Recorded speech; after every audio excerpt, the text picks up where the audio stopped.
Աստծո նամակը քեզ համար այսօր։ Մի վախեցիր, մի անհանգստացիր, հոգ մի արա։ Այս աշխարհի չար բաները տեսնելով, այս աշխարհի հեղուկ վիճակը տեսնելով, դու փորձում ես հասկանալ ինչպես կայուն մնալ։ Մոռացել ես, որ ես եմ քո հիմքը, հաստատությունը, հենարանը, վահանը,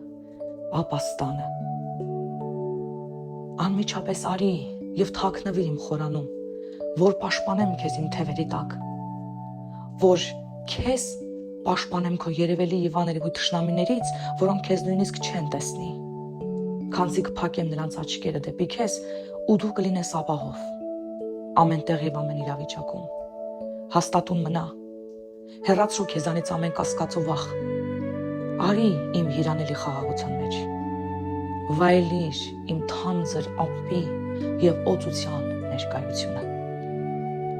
Շնորհակալ ենք քեզ Տեր, որ թաքցնում ես մեզ քո թևերի տակ, քո խորանի մեջ, որ պաշտպանում ես մեզ մեր թշնամիներից։ Մենք կփառաբանենք քո անունը մինչև հավիտյանս։